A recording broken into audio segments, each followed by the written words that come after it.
Hey folks, and welcome to Typology, the show in which we explore the story of you through the lens of the Enneagram. My name is Anthony Skinner, producer of the show, and I'd like to welcome the host, Ian Cron. Ian, how are you doing? I am remarkably well. Hey, we were just in Dallas. Let's talk about that. Well, that was a great 24 hours, wasn't it? It was, yeah. You and I, my son Aiden, we went out to Dallas so that I could do a live podcast with the Minimalists. Yeah, man. Our friends Josh and Ryan. Love those guys. I do too. What a fun night. It was. We were at the Improv in Dallas, Texas. Yep. From a couple hundred people, and they interviewed me for about 45 minutes. Yeah. And we just had the room was buzzy, and it was a really, really fun night. And It really was, yeah. it was really the first an early stop on a tour for my new book. Come on, let's talk about it. Hold it up. Right, so this is, by the way, the uncorrected proof. It's in soft cover because it's a galley. Called the Galley. And this goes out to, major publications for reviews and different people that we hope will dig it and talk about it. But, so it will be in hardcover and much fancier. However, Yes. the story of you, an Enneagram journey to becoming your true self. It drops on December 28th, but you can pre-order it now on Amazon, which I encourage people to do. Yep. I am so pumped for people to get their hands on this book and to start this new chapter of conversation. It's And you be can great. go to ianmorgancron.com/the story of you as well. Mm-hmm. Can you give just a little primer on what it's about? Yeah, here's the sort of I'm pumped about this, by the way. I mean, I've actually been able to read the book. I'm super excited about it. So here's a premise for you. Yeah. I think all of us live in stories, right? All of us has a narrative or a story we tell ourselves about who we are, Right. and who we tell others who we think we are, right? We really acquire this story as a little person, right?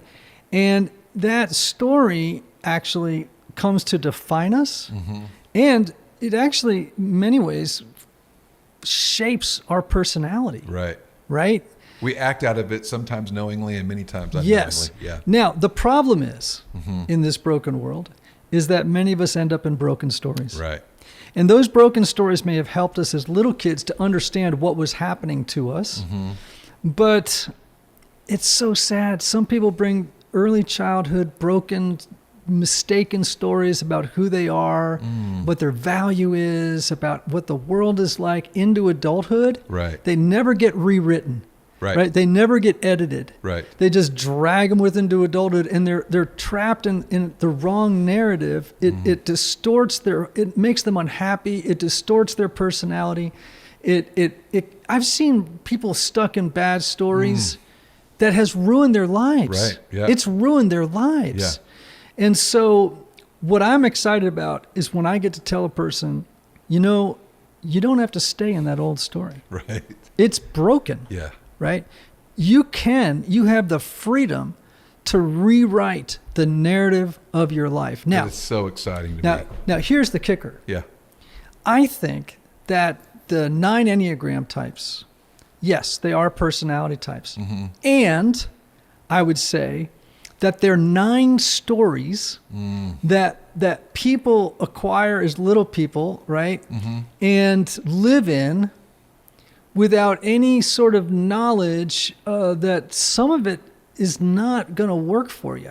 And now, so what argument would you say, because I know you have one, to people that say only 9 stories? Yeah. So, in literary criticism, it's interesting. Yeah. There's a very thick book. It must be 1,300 pages. It's called The 7 Basic Plots. I mean, in literature and film, critics, right? I mean, literary critics, highly educated people, many of them would say there's only 7 basic plots in all of literature. Yeah. Right? Every book you've ever read, every movie you've ever watched. Yeah. There are tragedies, there are comedies, there are romantic comedies, right? There's drama, whatever it is. Yeah. And by the way, when you watch a romantic comedy, you know how it's going to roll. That's right. It doesn't stop you from watching it. That's right. Right? You know that different stories have different runs. Yeah. And so, it's not a surprise that maybe there are 9 stories, but let me put it how I would say it would be this way. Yeah. These 9 stories appear so often in the human population that we should pay attention to them. That's good. I don't know if they're the only 9 stories. All I know is that you see them so often that we should, take them seriously. And so, look, I'm not saying that your personality type is wrong. What I'm saying is that pretty much everybody lives in a broken story. Right. The Enneagram can help you find out what that story is and how you can rewrite it. And the cool thing is this book helps illuminate the broken story that you're in. Yes. And how to rewrite your story. Yes. I love it. I love it. Yes. And so, we have a little model in the book. It's called SOAR. And I know some people hate acronyms. I hate acronyms. But here's the deal. I've learned from 12-step recovery that acronyms can save your life, okay? Right. Like we have one in 12-step HALT, right? Right. Don't get hungry, angry, lonely, or tired, right? I just, that's a great little reminder to me. Yeah. So SOAR is C. And to see is to kind of look back at your story. Like, where did it come from? What would I name it, right? What is the old story? Like, see it, right? And then the second is own it. And what that is just to own what it's done to you, right? Just see the cost of the story. Gosh, that's good. And then the next one is awaken, right? And awaken is like, man, again, it involves the cost. It's just beginning to have your eyes opened to these new possibilities. Rewrite is when you can say, all right, how do I unwind those parts of my story that are dragging me down, right? Yeah. That are dragging me down. And I love what Mo Willems, the author, says that I love this. He says, if you find yourself living in the wrong story, leave. That's so good. And anyway, I'm so excited for people to get their hands on the book and learn about, man, I could live in a new story. And that's the exciting thing is when you tell people that, they look at you a little sideways and they go, wait a minute, you mean I'm not like fated or destined to live in this old story? Like I just thought, what can I do about it? Nothing. It's just how things happened. It's like what got done to me. Yeah. It's like, no. Right. That's right. You have the right. If you've been playing the victim or the martyr your whole life, you can recast yourself as the hero of that story. Come on. I love that. Well, so again, we want to remind people to go to ianmorgancron.com/the story of you. That's right. Hold it up there. Take a look at it for those of you on video. And we have some more exciting things about the book that we're going to be rolling out in the weeks to come. But today we have a guest. Let's talk about our guest. Man, Carey Nieuwhof. We love that guy, don't we? I love Carey Nieuwhof. Yep. Yeah. I mean, Carey runs a very successful business, digital content business. He's a wonderful human being. He's been on the show before. And today we got to talk. This is launch day for his new book called At Your Best. Yes. Right. And but we had a really interesting conversation on the front end, right? Yeah. We for a long time have wondered, is he really an 8? Because he says he's an 8. Right. Because he smells so often like a 3. Yeah. He has so much 3 energy. Yeah.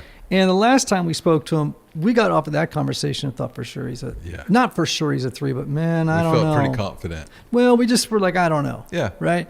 And so today we start off having a typing interview where it's like, okay, well, let's ask some questions that might help us hone in. And I love it when we do this because it helps people see the nuance involved in the Enneagram, and it helps people do that. We might have people who don't know if they're a 3 or 8. We may. It just also helps people. It models for people. Well, what kinds of things would I do in helping people figure out their type, right? That's right. Yeah. So on and on and on. It's a great conversation. It's a process to figure out your number. Is a process. Oh yeah. There's overlap between types. That's right. And we, I think, came to a pretty good conclusion about where he is.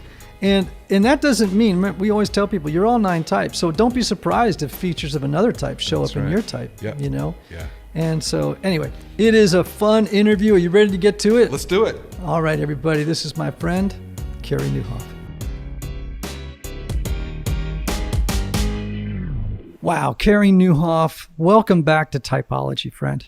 So good to be back, man. I always love our conversations, Ian and Anthony. It's good to be with you. Good to see you. Well, you've got 2 towers of balloons behind you, and I was wondering if I was interviewing Bob Goff or Carey Nieuwhof today. And so I'm just curious, what's happening in your house there? Well, you'd think it was a birthday, but it's actually the day we're recording this is launch day for my new book, At Your Best. And so my team did this. I had a few people. We lead a remote company, but drove up from Toronto, brought some balloons. We had a little party for the team who are distributed all over North America. And so it's a celebration day. Really, really proud of the team. Very thankful to get, as you know, as an author, get the message out into the world, and hoping it helps a lot of people. Amen, brother. Well, so you had a celebration. What did that include? So what we did today was we had a little champagne toast, and it was a lot of fun. Wait a minute, Anthony. They had a champagne toast. I'm just wondering, could this conversation go sideways? Lord, I hope. Very quickly, Ian. We'll get some I stuff know out of your Carey we story, haven't been able to We're before. gonna You'll be get there to some intervene and help me out. Yeah, a little champagne toast. I'll tell you, when I was in law, like it was only a year, but there were lawyers who would just go out and they would really, let's put it this way, enjoy themselves. At lunch, I tried that like once or twice, and I'm like, I'm asleep at my desk at 2:00. This is not going to work. So, No. Well, hopefully generally you not won't, a practice. Hopefully you won't fall asleep mid-interview, but we're good. We're going to have a good time here. We're going to discuss your new book, At Your Best, How to Get Time, Energy, and Priorities Working for You. But first, my friend, I want to return to a conversation we had on our last show. I think I know where this is going. Yes. So you, and really for quite some time, have identified as an 8. Mm-hmm. And when you were on the show with your wife, Tony, immediately after that conversation, Anthony and I looked at each other and we said, Carey kind of smells a lot like a 3 who has mistyped as an 8. And then when I read your book, At Your Best, How to Get Time, Energy, and Priorities Working for You, I kind of began to even think more like it's possible you're a 3 who mistyped as an 8. So I was hoping, and we're going to talk about your book. But Listen, let's go down that road. I've been thinking about this I'm all wrong. morning, by the way. So. Have you really? Yeah. Oh, good. Yeah. What was that, Anthony? I said I've been thinking about this all morning, the same thing, reflecting on our last So you're conversation. thinking I've mistyped myself? Possibly. Now, it's a ground rule here that we never tell people their type, right? Correct. We're just going to maybe probe around, ask some questions. And what's so helpful about these conversations for our folks is lots of people mistype. And certain types, do it with other types more than others. And so it's really great for people to see and listen to a typing interview where, we're just poking around and trying to see the difference. And I just want to say at the front end that 3s and 8s often mistype with each other. Okay. Because here's why. Both 3s and 8s appear very confident and both like to get things done. That's number one. That's fair. Both like to take charge. They're take charge types, and they can, when they're not very healthy, roll over people who stand in the way of their goals, right? Now, that's not a 3 or an 8 that's very self-aware. I'm just describing how maybe one who's not very healthy might act, okay? Or would act at 21 or 2, 3, 4, 5, right? Both 3s and 8s like to be respected, okay? And but for different reasons, and also they can feel a little agitated when they feel like they haven't been respected. Right. Okay. So very fair. So this is, I'm hoping, going to be. I'm checking all the boxes here, so I'm like yes to all of the above. Okay. So right away we know that you are a 3 or an 8, right? And you resonate with the ways that the 3 and 8 can kind of misidentify these because they have overlap. Right? They do have some overlap. So let me ask you a couple of questions. The first thing I want to ask you is, briefly, just tell me again about your dad and your relationship with him, because that was something that we spoke about on the show, and it kind of went up as a flag for me. And if you had to guess what his number was, I'd be curious to know what your thoughts are. But let's just talk about your relationship with him. So to answer the easy question, because I did go out and buy your book for my family, including my father. My father would say he's a 7. Oh. My mom would say she's a 1. And I have 2 grown sons who identify as 7s. So after a lot of discussion. So that's kind of interesting. But my relationship with my dad, so he's 81. We're close. I love him. He's a good man. He has a good heart. I would say when you think back to my childhood, he was an immigrant. So if there's a wound, and often our type is identified with a wound, he was hustling really hard to provide for 4 kids under the age of 5, comes to a country, doesn't know the language. He's from Holland.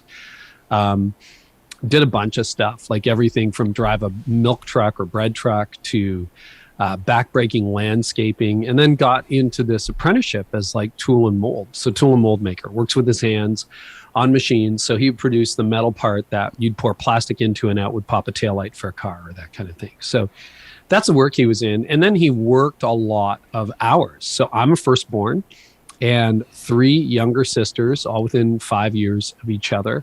So it was a busy house. My dad wasn't around a lot. And I would say if there was a sadness in my childhood, it was not spending enough time with him. And then there was that equation that came out of my childhood. Because, when you've got 4 fairly loud kids vying for attention and control, I would say to a certain extent, there was a sense that you want to be heard.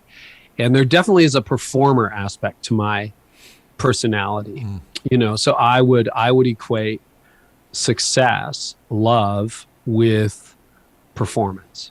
So that was something that I found as well. I also had, it's funny because, I identify when you think, and I'm not trying to recast myself as an 8, but just being transparent about it. I had a pretty violent temper when I was a kid, really big temper. And if somebody threatened me, or if they, came onto my turf, I got into fistfights in elementary school, kind of that fear of vulnerability, fear of being known, fear of anyone treading on me. Now, I've done a lot of work, a lot of therapy, a lot of growth, a lot of healing.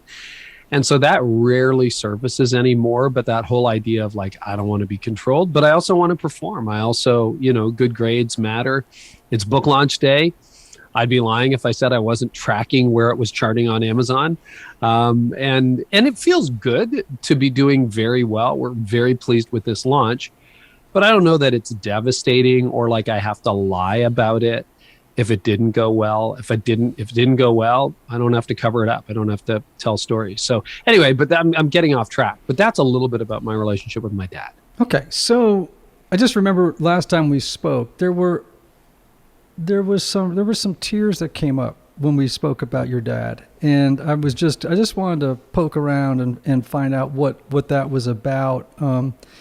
So you've been in therapy. Can you just tell me what would you say was a central issue for you that had to be worked on in therapy?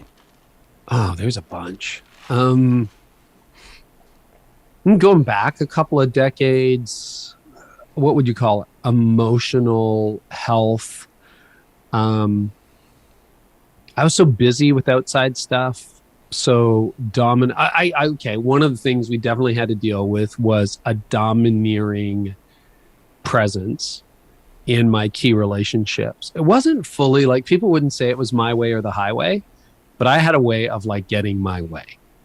How did you do it? I mean, so for example, did it like, when you want something, were you someone who used persuasion, negotiation, helping the other people to see what was in it for them? You know what I mean? Like, this is the upside for you. Or were you just like, I don't really care, I'm going to do it?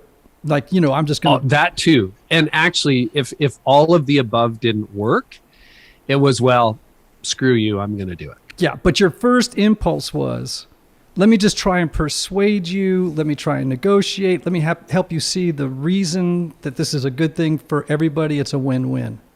Yeah, I mean, I am a trained attorney, right? So we're pretty good at the art of persuasion. And 9 times out of 10, I could probably navigate it that way. And then when it didn't work, I would just do it anyway.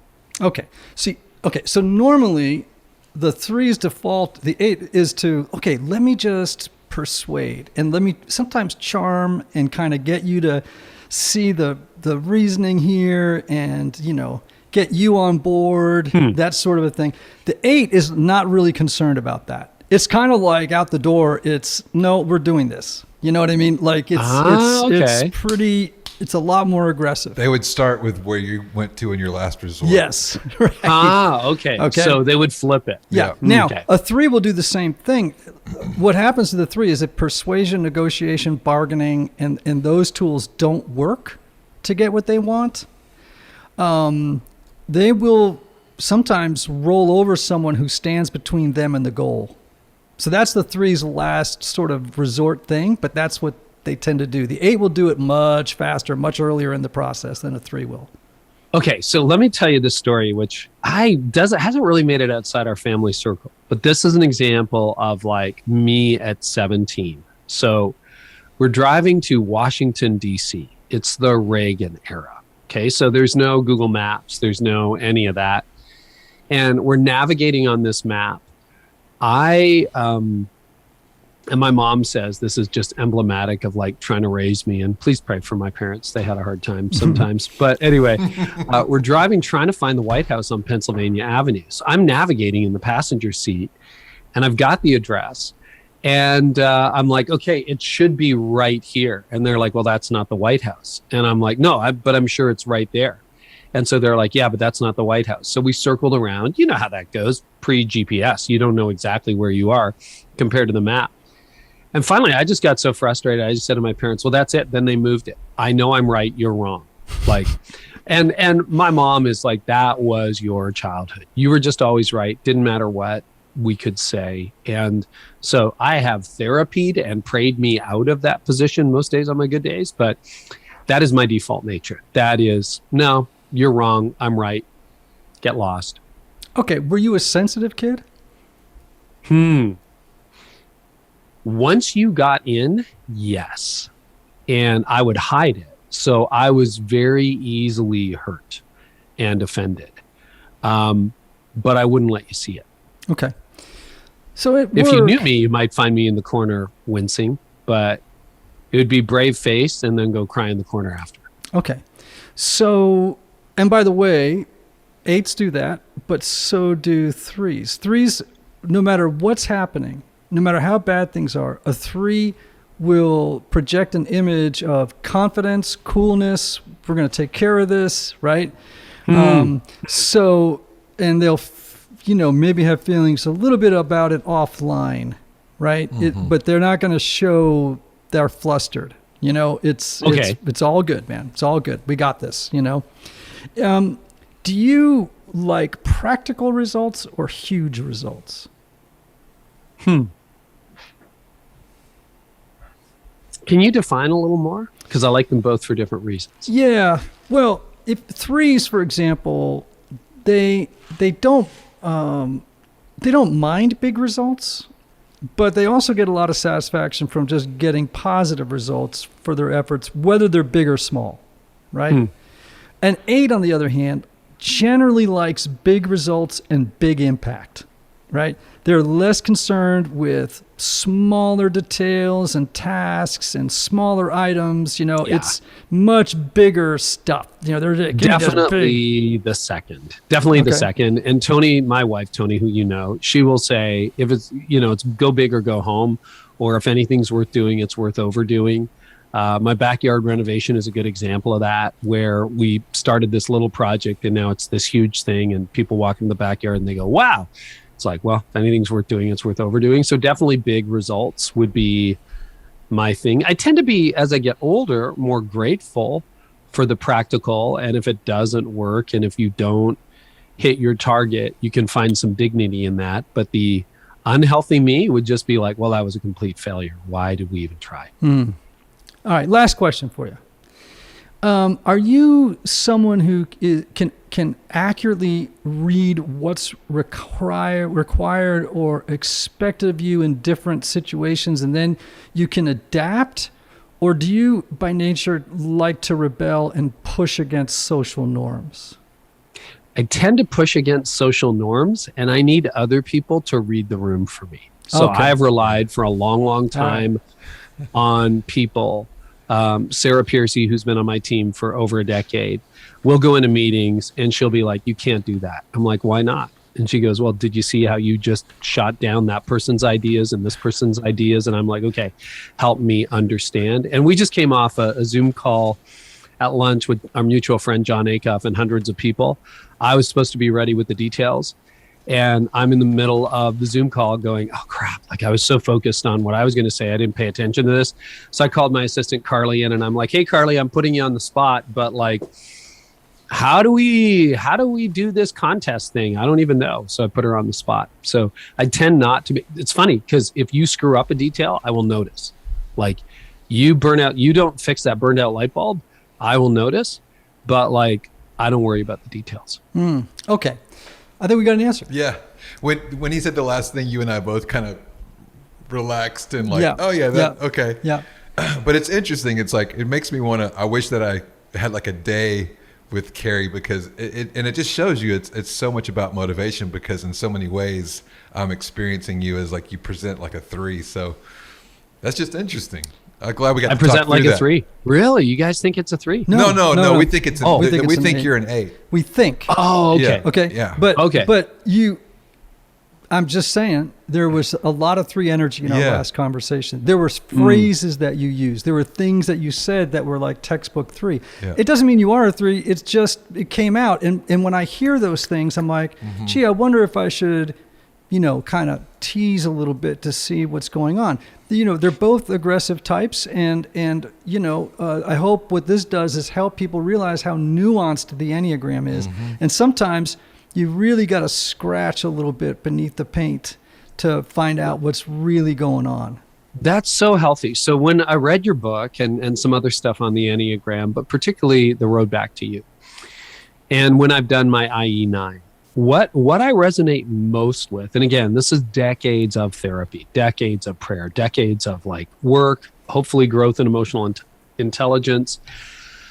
The unhealthy part of the 3, I'm like, yeah, I don't know. I don't think I'd lie about it. I don't think I'd do this. I don't think I'd do that. The unhealthy part of the 8, like when you describe an unhealthy 8, I'm like I am the guy who would blow up his church. I'm the guy who would end up like in the ditch, and there'd be bodies everywhere, unregulated, unhealthy.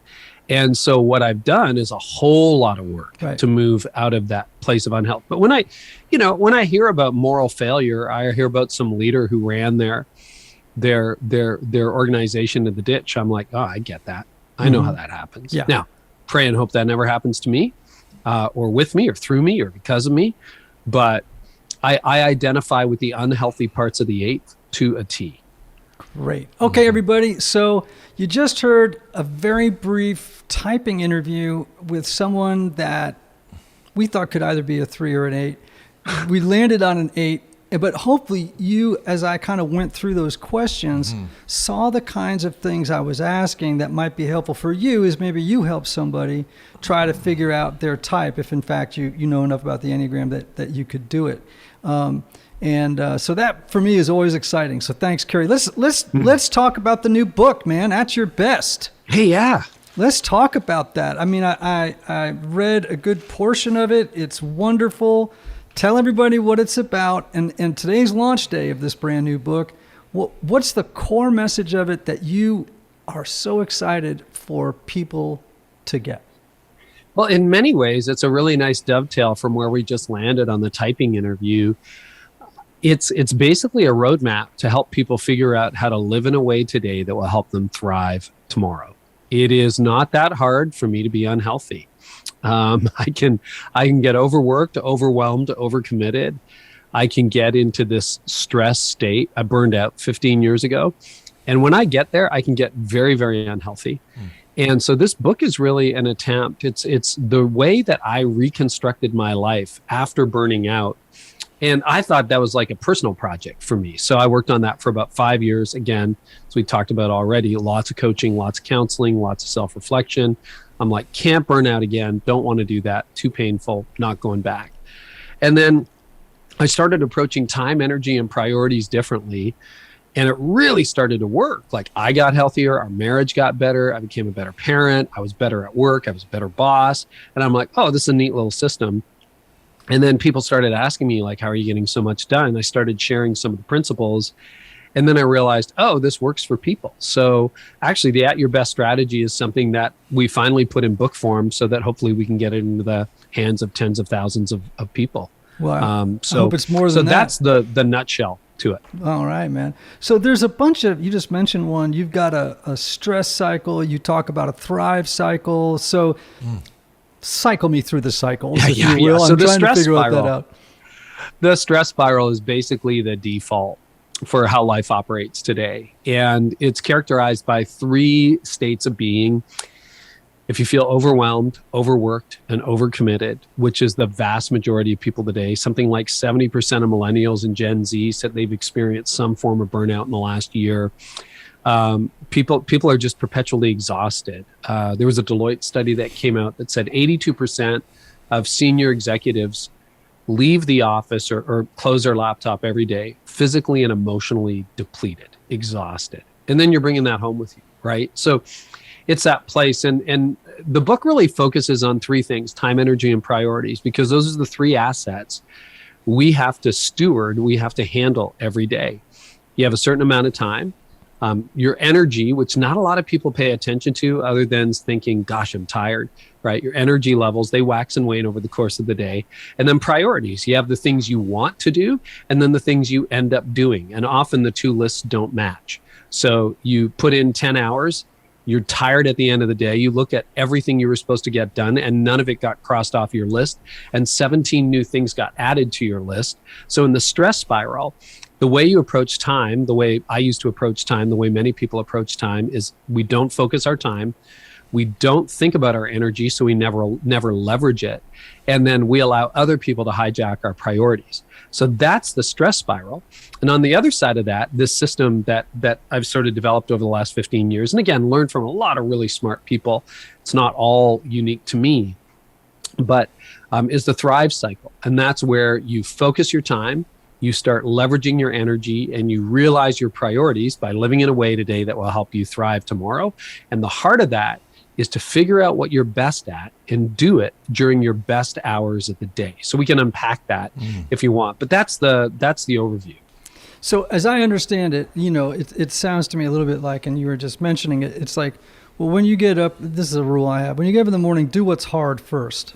And you know what I mean? Like that is a thing for me. Or do what I love most. It's because oftentimes, there's often bleed over, but sometimes I do the hard stuff first, because if I don't, it won't get done. And then as time goes on in the day, then I'll segue more into the things that I love, that I have energy for.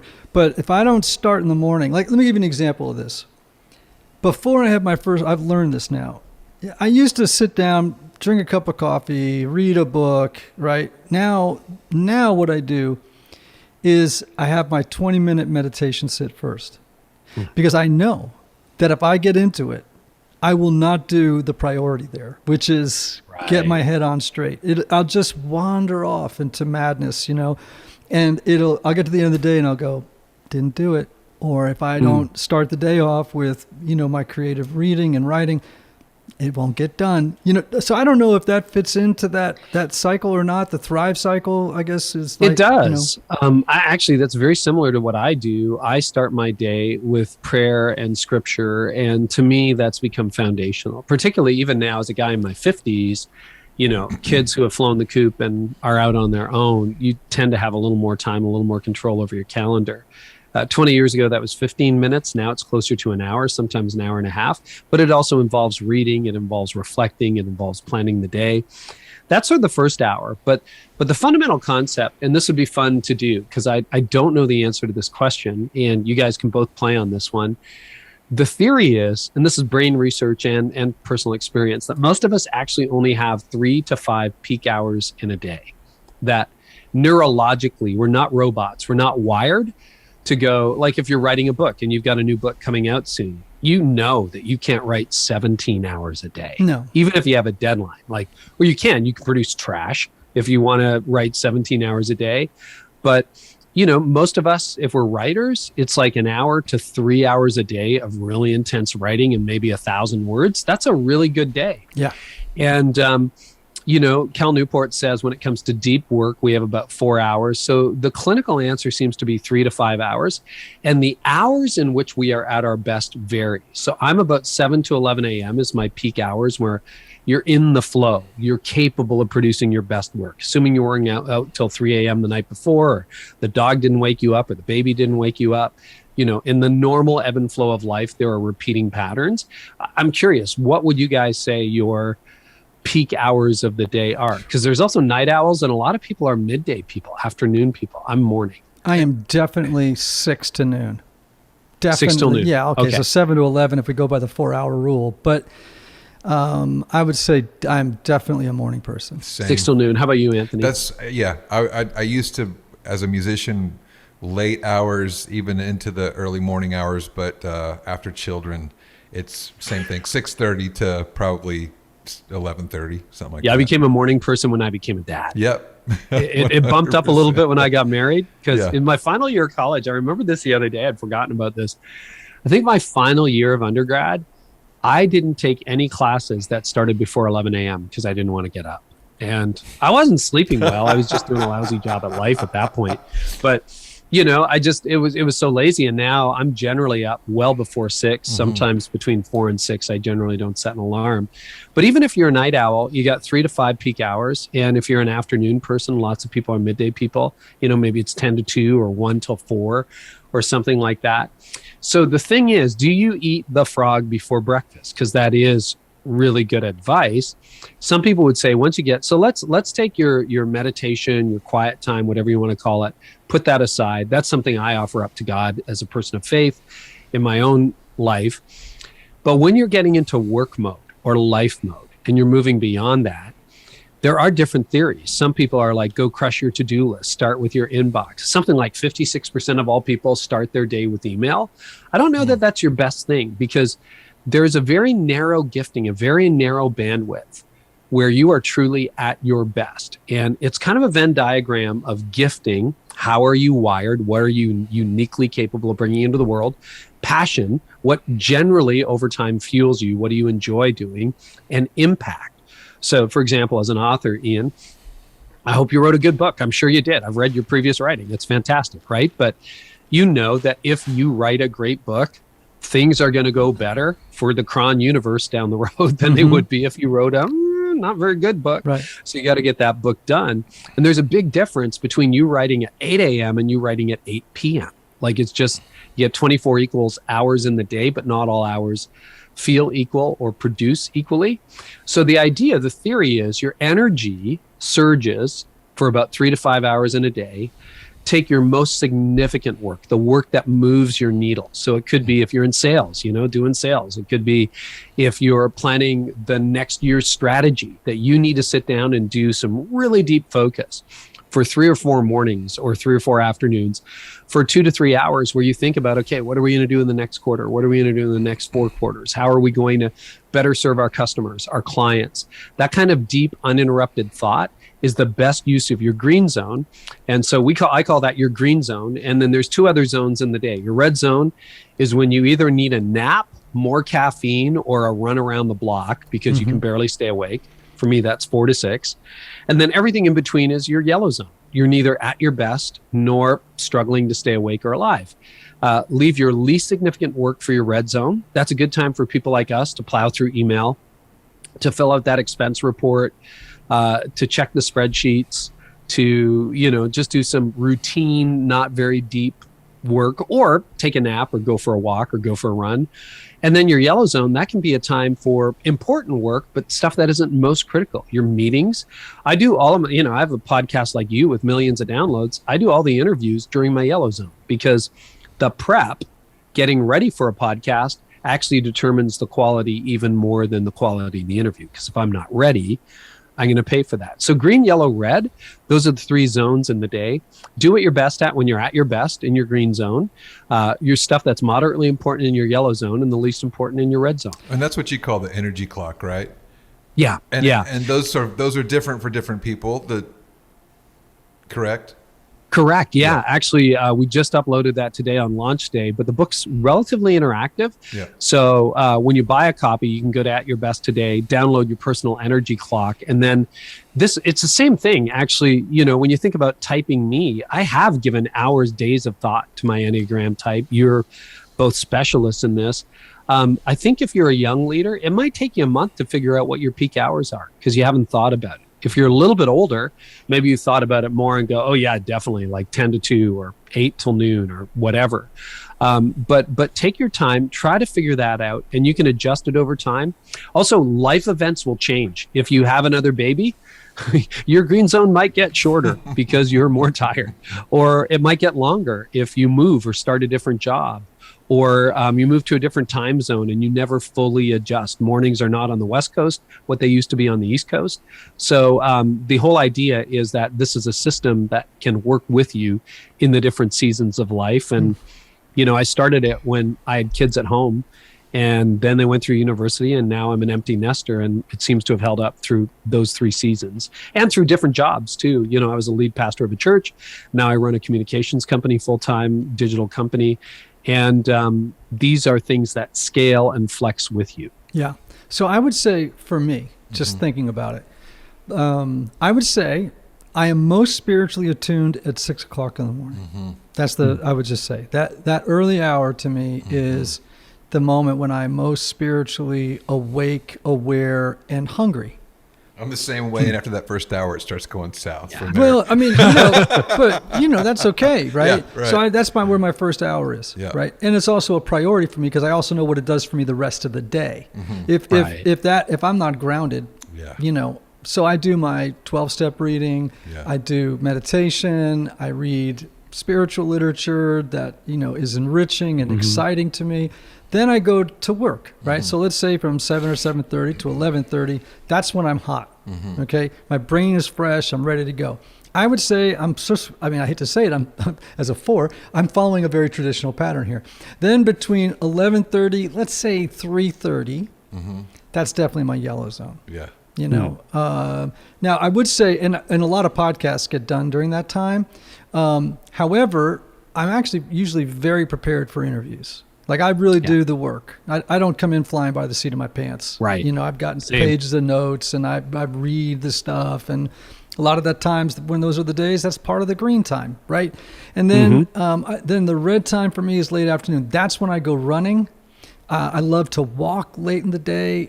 We've got a beautiful lake down the road from us, and where I can walk and kind of just be a bit of a zoner, and kind of clear my mind. But here's the thing, Anthony, Carey, I never work after 6 p.m. Good for you. And it's just I ain't got nothing left. You know what I'm saying? Like I do know throw what you're myself into saying. stuff, but after 6, I'm like, I ain't working. I say that to myself after 9 p.m. No, and that's so good. In my younger years, before I figured this stuff out, I would work at night. And the thing is, you've got diminishing returns. Like you're staring at a blinking cursor. When you're in your yellow zone, you can maybe empty your inbox in 10 minutes. You do that same thing when you're exhausted. It could take you an hour. That's right. You're not helping anybody. Yeah. That's right. And yes. The other thing I would say is, Carey, that I would say is, I'm also at night, that's the hour when I'm most emotionally thin. I don't make good decisions at night. If my son or my daughter or one of my daughters or my wife says, I want to have this conversation with you, I'm usually like, can it wait until tomorrow? Because I just know that at night, if I'm going to have an intense conversation, I know I'm not at my best. I know it could go sideways if I did it the next day in the morning or the afternoon. It wouldn't. I would say that I do the more creative work earlier in the day and the more mindless kind of edits during the yellow time, Right. Yeah. Right. But which is a good use of your time zone. Yeah. You sort of lost me at one point because you mentioned eating a frog in the morning, and we haven't gotten back to that yet. And do frogs is that a Canadian aphorism? I'm feeling a Canadian aphorism coming on. From and do you think business frogs book from taste 20 like years chicken? ago? Eat your frogs before breakfast. Who said that? I don't know, and I don't know what it means. All right. Well, I'm glad we went back there. I think what it means, gosh, this is when you're saying something, you're like, oh, maybe I'm out of my depth. I don't know. what it refers to, the way I understand it, is that's where you do the most difficult things. So if you've got 72 unread emails, you eat the frog and do that. Okay.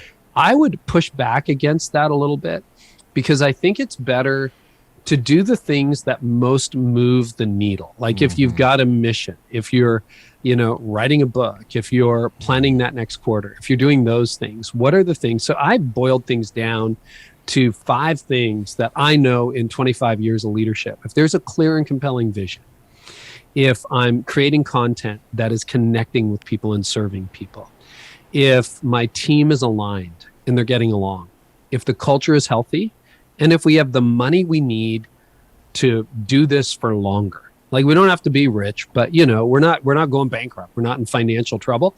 Those 5 things for me as a senior leader for the last 25 years, if I get those 5 right, almost nothing else matters. And so I have focused my green zone on those things. Occasionally that means meetings, but usually that's solo work. That is the deep work of crafting. Okay, things are changing. Culture's changing. How does our strategy need to change to match what's going on in culture right now? Because what got you here won't get you there. It's that kind of work. And it's working on your business, not in your business, working on your company, not in your company. And that's the stuff that always gets neglected, because you're like, oh, well, we can just do the next quarter just like we did the last quarter. And of course, that over time, that's going to give you diminishing results. It's the stuff that is that chapter of the book. It's the next keynote, because you've got a conference coming up in a month and you've got to get that right. It's a pivotal meeting that you've got to prep for. And if you don't get that done, David Allen from Getting Things Done would say that creates an open loop in your head. So when 4 o'clock comes around and you're walking down by the lake, or you're going for a walk or a run, you're not actually able to relax, because you're thinking, I didn't get that chapter written. I didn't get that talk. I've got to prep for that meeting. And by the way, I applaud putting your exercise in your red zone. That's what I did, because a lot of people love to start the day with a workout. And if you need that to really get your energy going, go ahead. But what I found is if I'm decently rested and I'm taking my nutrition semi-seriously, I'm actually fine to go without a workout until later in the afternoon. And then I get my body moving. Now, I think you could also, if you're working on really big ideas, sometimes getting your body moving moves your mind. So, if that's part of your creative flow, you can do it as part of your creative flow. If you're training for the Olympics or for pro sports, do that in your green zone when you're at your peak. But I'm not in that category. I am. So. You are. Well, one last thing, because I love this conversation, partly because some of it's affirming what I do, but also because it challenges some things that I do. And I think another thing that helps with time, energy, and priorities is learning the art of saying no. Yeah. And I just had this happen today, Anthony, a sweetheart called and said, hey, I'm doing this project and I'm wondering if we could come next week and shoot a video of you for an hour talking about X. And, he's making an audacious ask. And I just said, man, I would love to, but I just know that I can't. And, I told a little bit about why. And he kind of asked me to do it again under different terms. And I said, man, I hear you, but I really can't, because I won't be able to do a good job for you or for myself. I'll just be too spread thin, and it's just not going to work out.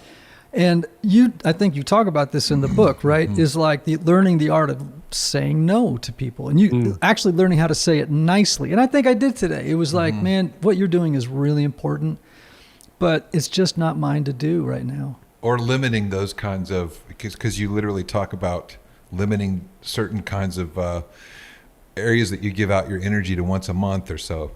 First of all, bravo. And that is a beautiful template. Man, I value what you're doing. Thank you so much. However, I'm going to have to decline. I just don't think, given my current commitments, that I would be fully present. I wouldn't be well served. You wouldn't be well served. So thank you, but no. Yeah.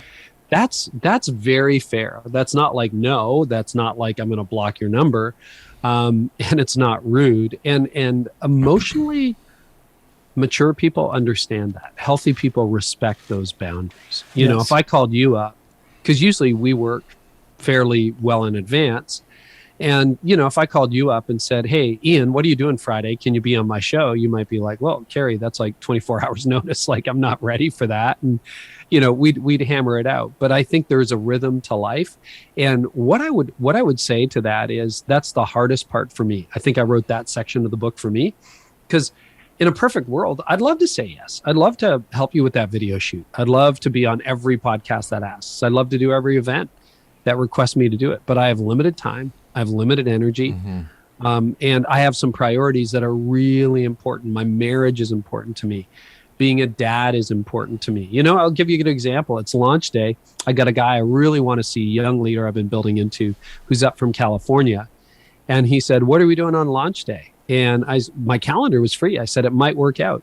Then my wife said, well, I don't want to ruin the surprise, but we're going down to Hamilton. We're going to hang out with our son and his girlfriend, and we're going to have dinner, and our other son's going to Zoom in from the other part of the country. And I'm like, well, mine made up. Like, I got to go with my family. And if the meeting doesn't happen, it doesn't happen. And I think I used to get trapped a lot with that. Blank space on your calendar is a trap.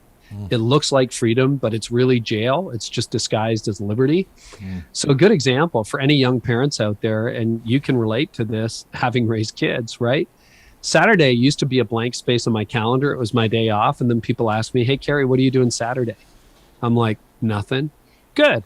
Well, can you help me move, or can you come to this party or whatever? And in my mind, I'm starting to die. In my heart, I'm starting to die because I'm like, well, that was supposed to be my day off. But I didn't say it was supposed to be my day off. And how do I tell the guy who wants to shoot a video with me that that's my day off without being a jerk? Right. So what I do now with the Thrive calendar, which comes with the book, is my Saturdays say family day. So when you ask me, what are you busy with? I'm like, oh, or what are you doing Saturday? I'll look at my calendar and I'm like, oh, Ian, I've got a commitment, but thank you so much for asking. And if they ask what it is, it's like, oh, I got a commitment with my family. Now, again, this, healthy people don't ask you further questions. Right. And if somebody's really pressing you going, well, is your family more important to you than I am? You tell them, yeah, they are. Yeah. They're really important. I'm going to be with them. Yeah. And so you got to master the art of the clear no. And then to your point, Anthony, categorical decision making. So I used to be the king of breakfast meetings. And then when I discovered this green zone stuff, I realized that's not a good use of my green zone. Like if I'm a content producer and my best hours are the morning, because you know how breakfast meetings work. You get up at 5 or 5:30, you meet at the restaurant at 7. You think you're going to be done at 8. You're not done till 8:30. Then you go to a drive-thru and grab a coffee on the way back to the office. You get to the office, people start chit-chatting. You open up your inbox. You got all these unread emails. And next thing you know, it's 10:30 and you're already tired. Yeah. There goes my green zone. Yep. So I just have a thing where I don't do breakfast meetings anymore. In the word of a mutual friend, they're too expensive. It costs me too much. The opportunity cost is too much. So when someone asks me for a breakfast meeting, it's like, no. Or if somebody wants to pick your brain, which is like the weirdest emails you get, I just want to pick your brain. Like about what? Maybe you have one pick your brain slot a month. And when it's filled, you're just like, well, September's full. I've got one in October. You don't have to tell them that you're not doing pick your brain sessions every week, or you just have things that you just decide, I'm going to do this or I'm not going to do this. So when I led a church, I decided as our church grew past the 1,000 mark, I'm not doing weddings anymore. And that sounds terrible. We had a system for weddings, but what that would mean for me is almost every Saturday I was away from my family and my kids were at home at the time. And I had exceptions. If you were my niece or nephew, or if you worked for me, you were my assistant, I do your wedding. And people would say, well, that's not fair. Well, then become my assistant and I'll do your wedding. So you have rules like that. Carey Nieuwhof, author of the new book, At Your Best, launched today. I just encourage everybody to get it. At Your Best, available now by my friend Carey Nieuwhof on Amazon, Barnes & Noble, wherever you buy your books. Carey, thanks for being on Typology, friend. Oh, this was fun. And, interesting to know I'm still an 8. You are almost still an 8. I was going to have to re-examine all of that. So fascinating. Well, Anthony? Yes. Remember these words, brother, for you and to all of our friends. May you have love. May you have joy. May you have peace. May you have healing. May you have rest. Until next time.